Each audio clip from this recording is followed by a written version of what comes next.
नमस्कार प्यारे साथियों, आप सभी का पुनः स्वागत है अपने YouTube चैनल उत्तराखंड टीचिंग परीक्षा की क्लास में। जुड़ जाइए, एक सकारात्मक ऊर्जा के साथ कॉपी कलम उठाना है और मेरे साथ आपको नोट्स बनाते हुए चलना है। आगामी उत्तराखंड से संबंधित आपकी यूके SSSC हो जाए या यूके PSC हो जाए, उन सभी परीक्षाओं के लिए क्या होगा, इम्पोर्टेंट वीडियो होगी जिसमें हम चर्चा परिचर्चा किसके बारे में, उत्तराखंड का जो ऐतिहासिक काल था उसके बारे में जान रहे हैं। ठीक है, इससे पहले हमने 4 भाग कंप्लीट कर लिए हैं जिसमें हमने उत्तराखंड को 3 भागों में हमने क्या किया था, विभाजित किया था और उसी के अनुसार हम क्या कर रहे हैं, चर्चा परिचर्चा कर रहे हैं। आगामी जितनी भी परीक्षाएं होंगी उन सभी के लिए क्या होगा, महत्वपूर्ण होगा। बाकी इसका PDF आपको यूके टीचिंग परीक्षा के टेलीग्राम ग्रुप में मिल जाएगा। ठीक है, तो हमने बताया था कि जो उत्तराखंड का इतिहास है, जो उसे क्या, उसके जो ऐतिहासिक काल है उसे 3 कालों में बांटा गया है, जिसमें हमने जाना था प्राचीन काल हो गया। ठीक है,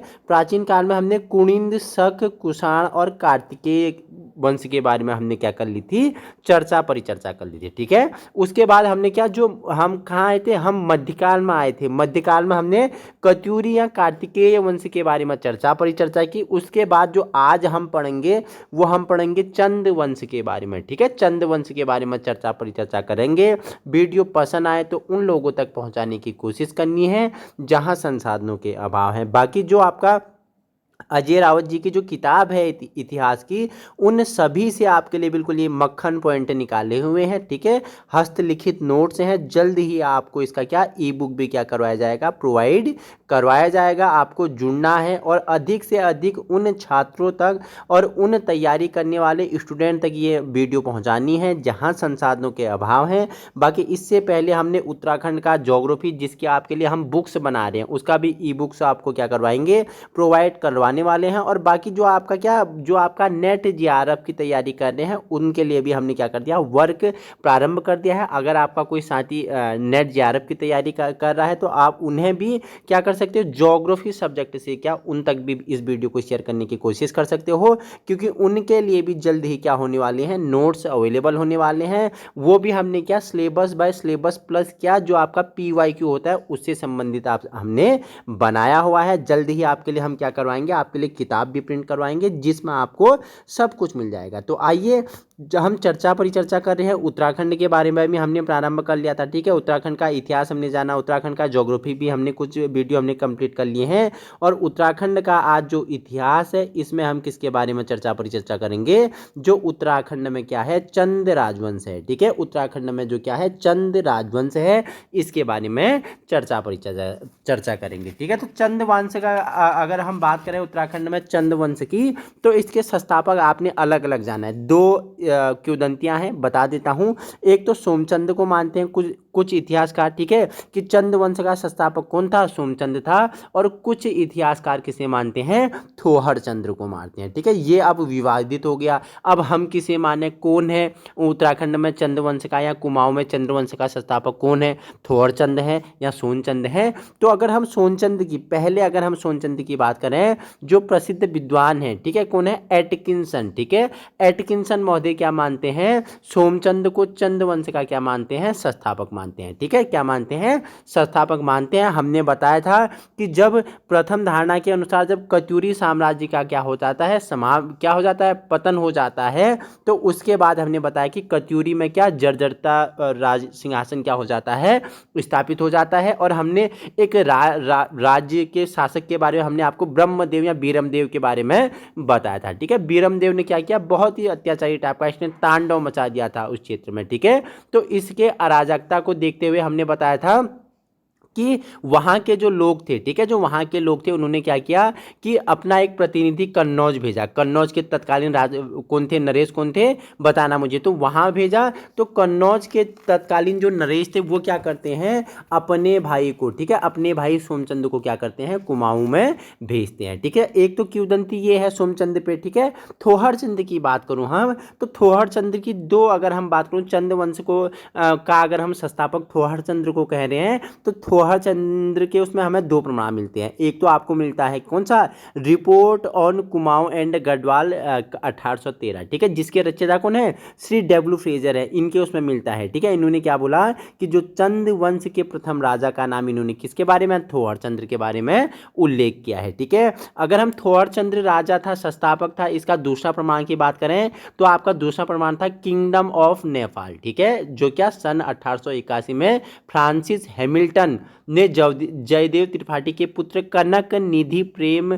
के साक्ष्य में इसके बारे में लिखा है। तो ये दोनों है, लेकिन जो ज़्यादा सुस्पष्ट संस्थापक माना जाता है हमारा कौन माना जाता है, सोमचंद माना जाता है। तो आइए वही सोमचंद के बारे में हम क्या करेंगे, आगे परिचर्चा करेंगे। तो चंद वंश का संस्थापक पूछेगा तो आपने बोला सर कौन है, सोमचंद है, ठीक है। इनकी राजधानी कहाँ थी, आपने बोला चंपावत थी, बाद में इनकी राजधानी कहाँ हो जाती है, अल्मोड़ा या आलमनगर, अल्मोड़ा को आलमनगर कहा जाता है, तो इनकी राजधानी कहाँ हो जाती थी, आलमनगर ये स्थानांतरित करते हैं। किसके समय में होती है वो भी हम आपको परिचर्चा करेंगे। सोमचंद अगर चंद वंश का संस्थापक है तो ये कब इसने स्थापना की, कब यह चंद वंश का संस्थापक बना, तो 700 ईसा पूर्व, ठीक है, 700 ईस्वी में, ये कि बीडी बद्रीदत्त पांडे के अनुसार, ठीक है, सोमचंद, ठीक है।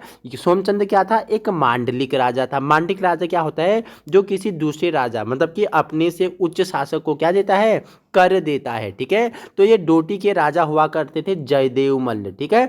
डोटी के राजा कौन थे, जयदेव मल्ल थे। जयदेव मल्ल को कर देता था, कौन देता था, सोमचंद देता था, जिस अनुसार इसे इतिहासकार क्या बोलते थे कि सोमचंद क्या है, एक मांडलिक राजा है, ठीक है। देखो पूछेगा तो सोमचंद ने इंपॉर्टेंट काम भी किया था, क्या किया था, इसने राजबुंगा किला बनवाया था। आप मुझे बताएंगे राजबुंगा किला कहाँ है, तो अगर राजधानी चंपावत है तो राजबुंगा किला कहाँ है बताइए मुझे, ठीक है। और सबसे पहले 4 किलेदार नियुक्त किए, पूछा गया है, ठीक है, कि निम्नलिखित में कार्की, बोरा, तड़ागी, चौधरी, जो 4 क्या थे, किलेदार थे, किसके द्वारा नियुक्त किए गए थे, तो ये कार्की, बोरा, तड़ागी, चौधरी, ठीक है, नेपाल के थे। ये किसके द्वारा, सोमचंद द्वारा क्या किए गए थे कि 4 जो किलेदार हैं वो नियुक्त किए गए थे। आपसे दे देगा कि निम्नलिखित में से कौन सा सोमचंद द्वारा किलेदार नियुक्त नहीं किया गया था, आपको 4 ऑप्शन दे देगा। तो आपको अगर है पता है तो आप नहीं है बता देंगे। तो राजबुंगा किला बनवाया और 4 किलेदार इसने क्या किया था, नियुक्त किए थे, जिन्हें चाराल कहा जाता है। 4 किलेदार हैं तो जिन्हें क्या कहा जाता है, चाराल कहा जाता है, जिसमें बोरा हो गया, ठीक है, बोरा हो गया, कार्की हो गया, ठीक है, तड़ागी हो गया, चौधरी हो गया, ठीक है। और 2 मंत्री भी इनके द्वारा नियुक्त किए गए थे, एक मेहरा हो गया, एक फर्त्याल होगा, ठीक है। इनके बारे में जो मेहरा और फर्त्याल हैं इनके बारे में भी क्या है, कहानियां हैं, हमने आपको बताया था। क्या कहानियां हैं बताइए मुझे, जो इनके जो क्या थे, 2 मंत्री थे, ठीक है, एक हमने बताया मेहरा, एक फर्त्याल, किसके मंत्री हुआ करते थे, तो ये सोमचंद्र के क्या थे, मंत्री थे, ठीक है। इनके बारे में हमने आपको कहानी बताई थी जब हमने उत्तराखंड का इतिहास के बारे में जब क्या किया था, महामैराथन क्या था, तो वहाँ हमने किसके बारे में, फर्त्याल और मेहरा के बारे में, ठीक है, हमने बताया था। जो मेहरा है, मेहरा लोग कटोलगढ़ व फर्त्याल डूंगरी में रहते थे। मेहरा लोग कहाँ रहते थे, हमने बोला सर मेहरा लोग कहाँ रहते थे, कटोलगढ़ में रहते थे, ठीक है। जो मंत्री थे सोमचंद्र के, तो ये कहाँ रहते थे, कटोलगढ़ में रहते थे। और फर्त्याल कहाँ रहते थे, डूंगरी में रहते थे, ठीक है, डूंगरी में रहते थे। इनके द्वारा ग्रामों में बूढ़ों एवं सयानों की भी नियुक्ति किसके द्वारा की गई थी, तो सोमचंद द्वारा किया गया था, ठीक है। और सोमचंद आपको बता दूं, सोमचंद शिव का उपासक था। किसके उपासक था, सर शिव का उपासक था, ठीक है। देखो चौथानी ब्राह्मणों की भी नियुक्ति किसके द्वारा की जाती है, सर सोमचंद द्वारा की जाती है। आपसे पूछेगा निम्नलिखित में से किस कुमाऊं के शासक ने चौथानी ब्राह्मणों की नियुक्ति की, तो सोमचंद ने की, ठीक है।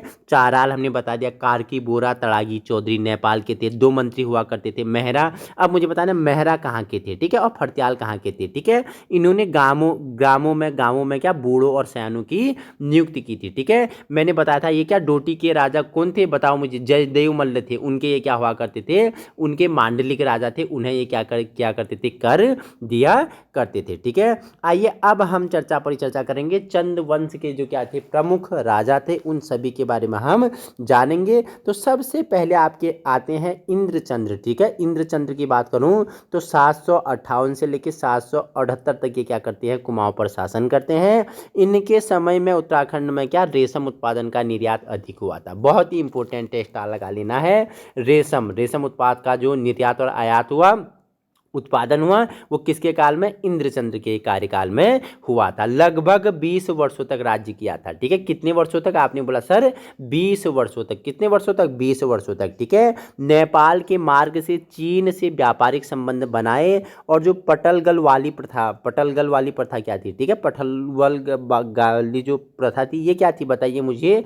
तो अगर आप रेशम के बारे में जितनी झूठी अफवाहें फैलाओगी इसका उतना ही अच्छा क्या होता था, उत्पादन होता था। ये वैसे रेशम का उतना ही अच्छा क्या होता था, ये हमने आपको बताया हुआ था। ठीक है, आइए अब उसके बाद आपके आ जाते हैं वीणाचंदा आते हैं। जो प्रमुख राजा है उनके बारे में परिचर्चा करेंगे। इंद्रचंद्र के बाद संसार चंद्र, वैसे ठीक है, इंद्रचंद्र के बाद संसार चंद्र का नाम क्या होता है, आता है। लेकिन उसके बाद क्रमशः आपके सुधा चंद्र आते हैं, हरिचंद्र आते हैं और हरिचंद्र के बाद वीणाचंद्र आते हैं। जिनके कार्यकाल में महत्वपूर्ण कार्य हुए उनको हमने लिया हुआ है। ठीक है, इंद्रचंद्र के बाद हमने बताया कौन आता है, संसार चंद्र आता है। संसार चंद्र के बाद सुधा चंद्र आता है। सुधा चंद्र के बाद हरिचंद्र आता है। हमने नोट्स में ऐड नहीं किए हैं, आप लिख लेना, आपके लिए इंपॉर्टेंट था वीणाचंद्र। तो वीणाचंद्र क्या था, एक विलासी राजा था। क्या था, विलासी राजा था। अगर आप क्या अजीरावत की किताब खोलेंगे उसमें 43 नंबर का पेज देखेंगे तो उसके जो तीसरा पैराग्राफ है आपको वहां इसके बारे में परिचर्चा मिल जाती है। ठीक है, तो हमने क्या बताया कि बिलासी राजा था। ठीक है, इसके समय खस जाति का प्रभुत्व बढ़ गया था। आपसे पूछेगा निम्नलिखित में से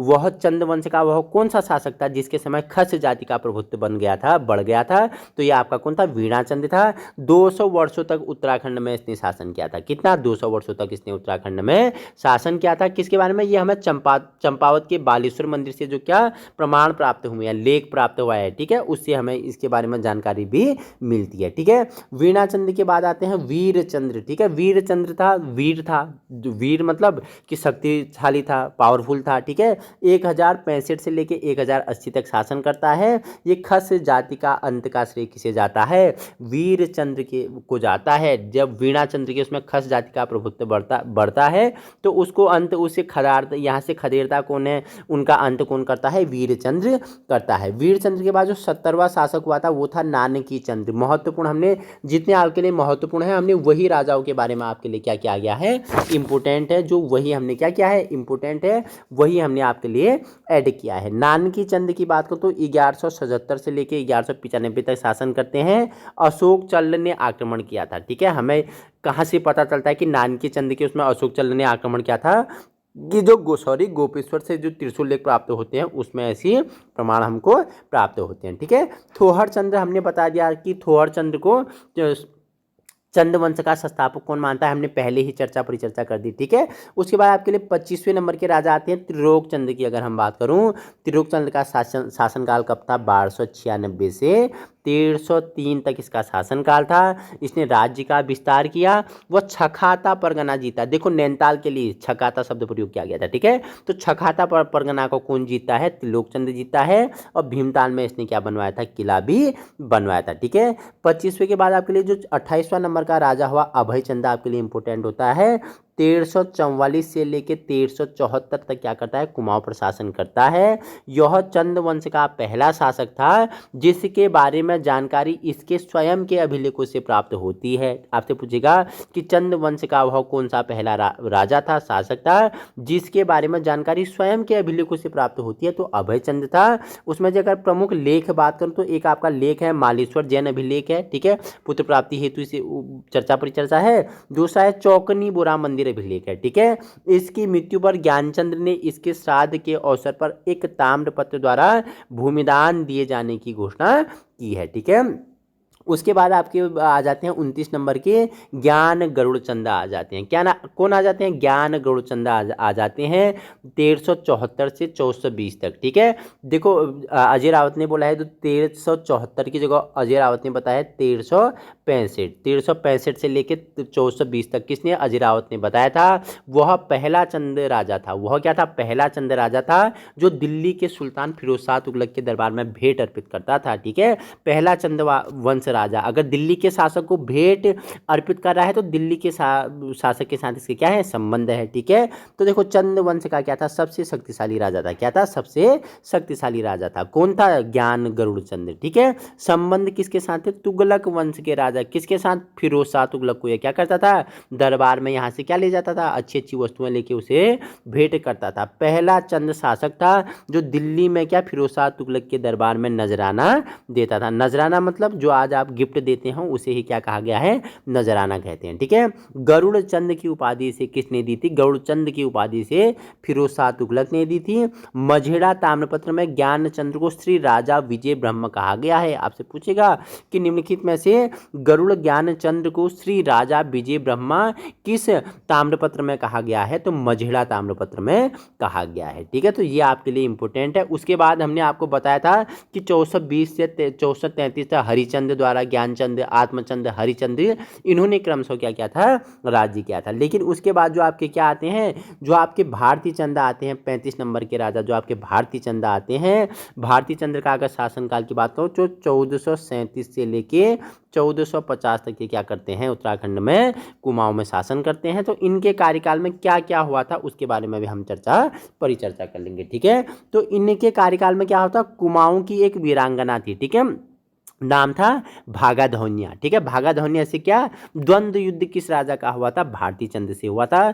कुमाऊनी की जो वीरांगना थी भागाधौन्या, इनके साथ द्वंद्व युद्ध हुआ था। डोटी राजा के विरुद्ध संघर्ष अभियान किया था। भारती चंद्र का समकालीन कौन था, नरेश यक्षमल्ल था। ठीक है, इसने कटक सेना बनाई थी। अगर मैं आपको बता दूं, कटक सेना बनाई थी। जब ये डोटी राज्य के विरुद्ध संघर्ष करता है भारती चंद्र, तो डोटी राज्य को जीत जाता है। डोटी राज्य जब जीता है तो वहाँ के जो सैनिकों की क्या थी, जो वहाँ की जो औरतें थी, औरतों के साथ किसके, इनके सैनिकों के क्या हो जाते हैं, अवैध संबंध हो जाते हैं और उनसे जो पुत्र प्राप्त होते हैं उनकी इसने क्या बनाई, एक कटक सेना बनाई थी। ठीक है, कटक सेना बनाई थी। भारती चंद्र ने लगभग 1451 से 52 ईस्वी के आसपास डोटी राज्य पर क्या किया था, विजय प्राप्त किया था। कटक सेना कहाँ से कैसे बनाई, कैसे कटक जाति का उत्पन्न हुआ, ये कटक जाति की बात करूँ, ये कटक सेना की बात करूँ तो ये नायक जाति की उत्पत्ति। ठीक है, नायक जाति की उत्पत्ति हमने बताया है। ठीक है, उसके बाद भारती चंद्र के बाद अगर हम बात करूं, भारती चंद्र से पहले एक विक्रम चंद्र आते हैं, विक्रम चंद्र के बाद धर्मचंद्र आते हैं। ठीक है,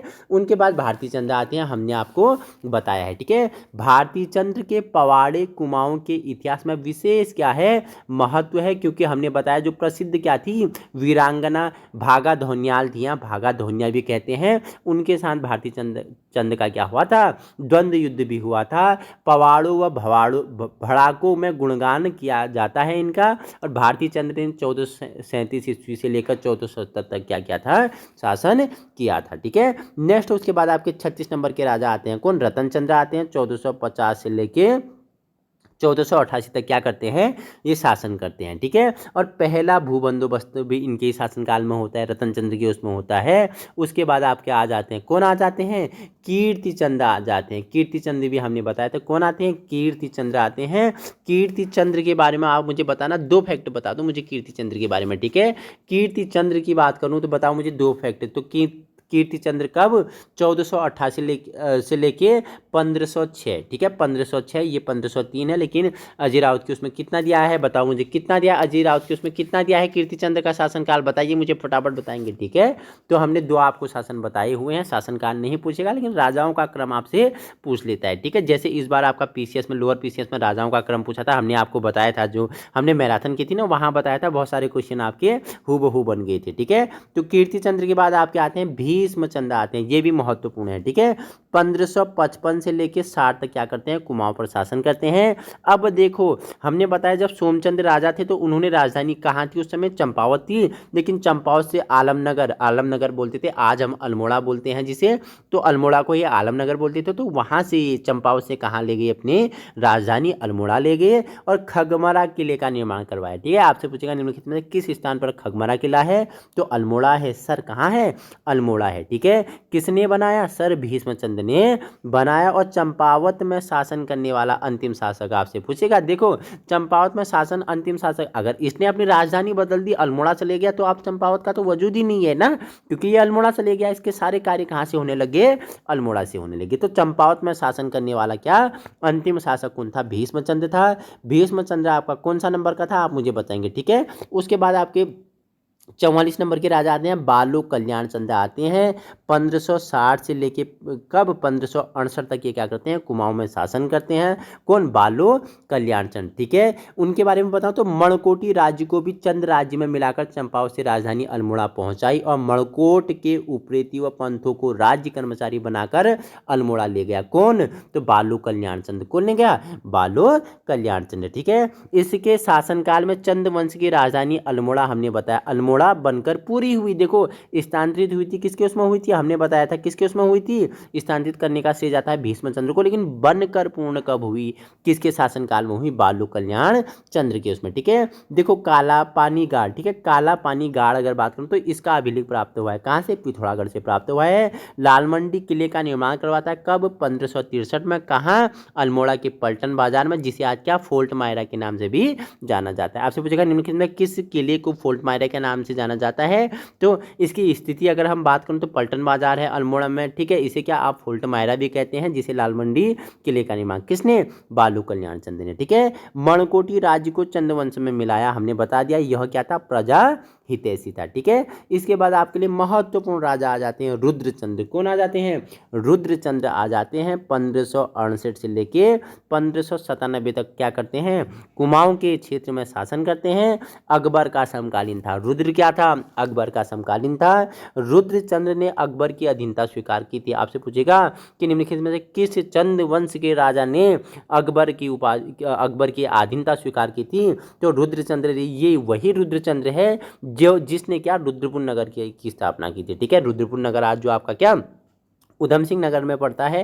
ठीक है, औद्योगिक दृष्टि से भी महत्वपूर्ण है, कृषि की दृष्टि से भी महत्वपूर्ण है और अनेकता में एकता की दृष्टि से भी। ठीक है, विभिन्न जाति धर्म के लोग यहाँ निवास करते हैं, उसके दृष्टि से भी महत्वपूर्ण है। वही रुद्रपुर का निर्माण कौन करता है? रुद्रचंद्र करता है। आईने अकबरी के अनुसार कुमाऊं को दिल्ली सूबे में दर्शाया गया है। ठीक है, रुद्रचंद्र ने रुद्रपुर नगर का क्या किया? निर्माण किया। हमने पहले ही आपको बता दिया है। अल्मोड़ा में मल्ला महल का निर्माण करवाया और बधांगण युद्ध भी हुआ था। किसके साथ? रुद्रपुर का सेनापति था पुरुषपंत, जो क्या हो गया? बधांगण युद्ध में मारा गया था। किसका सेनापति था? आपसे पूछेगा निम्नलिखित में किस राजा का सेनापति था? क्या किस राजा का सेनापति पुरुषपंत था?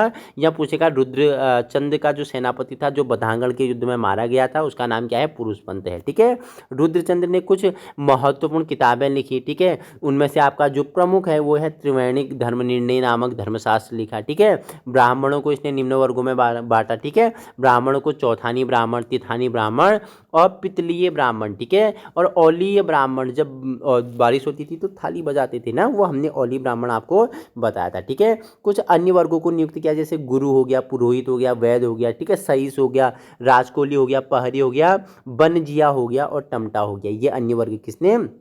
रुद्रचंद्र ने बनाए थे। ठीक है, घरों में सेवा करने वालों को छयोड़ो कहा। देखो घरों में जो सेवा करते थे उन्हें छयोड़ो कहा जाता था। शेष जनता के लिए पौड़ी 15 शब्द यूज किया गया, महत्वपूर्ण है। और कुछ अंतिम क्या है इसके महत्वपूर्ण ग्रंथ हैं, इनके बारे में भी जान लेता हूँ। इसके बाद हम क्या करेंगे, आज का जो भाग है यहीं पे कंप्लीट करेंगे। फिर नेक्स्ट भाग में हम परिचर्चा किसके बारे में? अगर हमने यहाँ रुद्रचंद्र के बारे में कर लिया तो हम किसके बारे में, हम आगे हम लक्ष्मी चंद्र से प्रारंभ करेंगे। ठीक है, लक्ष्मी चंद्र से प्रारंभ करेंगे। तो रुद्रचंद्र के अन्य जो ग्रंथ हैं वो है यथा उषा रोगोदया है। ठीक है, सैनिक शास्त्र है, यताति चरित्रम है और क्या है, तिवेत्रिक या त्रिवेणिक धर्म निर्णय किसकी है? रुद्रचंद्र की है। ठीक है, देखो पूछेगा गढ़वाल में सरोला ब्राह्मण। ठीक है, किस क्षेत्र में सरोला ब्राह्मण? तो गढ़वाल में सरोला ब्राह्मण और कुमाऊं में चौथानी ब्राह्मण किसने स्थापित किए? बताना मुझे फटाफट, आप मुझे आंसर देंगे। और मैंने बताया कि ओले पड़ने पर थाली बजाकर सभी को सतर्क करने वाले को क्या कहा गया था? ओली। ब्राह्मण का वर्ग किसने बनाया? रुद्रचंद्र ने बनवाया था। उनके लिए भी गाँवों में अनाज के रूप में दस्तूर निर्धारित किया गया था। अनाज का छठा भाग भागों से क्या, गाँव के भागों से वसूलकर राजधानी पहुंचाने के लिए कैनी खसों का कार्य निर्धारण किया गया था। और आम जनता के लिए पौड़ी 15 विश्वास शब्द का प्रयोग किसने किया? आपके रुद्रचंद्र ने किया। तो आज हमने क्या, चंद्रवंश के बारे में हमने रुद्रचंद्र तक चर्चा परिचर्चा की है। हम नेक्स्ट वीडियो में आपसे पूछेगा, ठीक है, नेक्स्ट वीडियो में लक्ष्मी चंद्र महत्वपूर्ण है, ठीक है। लक्ष्मी चंद्र की मृत्यु हमने बताया था कि रुद्रचंद्र की जब मृत्यु होती है कब? 1597 में। उसके बाद उसका छोटा पुत्र होता है लक्ष्मी चंद्र, वो गद्दी में बैठता है, ठीक है। लक्ष्मी चंद्र का भाई था, हमने बताया कौन था? देखो शक्ति गुसाई था, ठीक है, बचपन से ही अंधा था, ठीक है। देखो पूछेगा कुछ महत्वपूर्ण कर थे यहाँ के, जिनके नाम था जूला, सिरती, बैकर, रछिया, कूत, भात, नेगी, साऊ, रतगली, कनक, बखरिया, सीकरदार, नेगी आदि, इन सभी के बारे में, ठीक है। और हमने बताया था कि इनने न्योली नामक कचहरी समस्त जनता के लिए बिस्टाली, और सैनिक के लिए क्या? सैनिक के लिए बताओ मुझे कौन सा? बिस्टाली नामक कचहरी किसके लिए बनाई थी? बिस्टाली नामक कचहरी मुझे बताना। और न्योवाली नामक कचहरी किसके बारे में बताई थी? बनाई थी इसने लक्ष्मी चंद ने, हमें बताना। हम इसके बारे में आगे चर्चा परिचर्चा करेंगे। और लक्ष्मी चंद का महत्वपूर्ण नाम इसलिए भी आता है क्योंकि बागेश्वर का जो मंदिर है आपका कहाँ पे? सरयू और गोमती के तट पर। तो उसमें जो बागनाथ मंदिर है उसका जीर्णोद्धार भी कौन करता है? कौन करता है?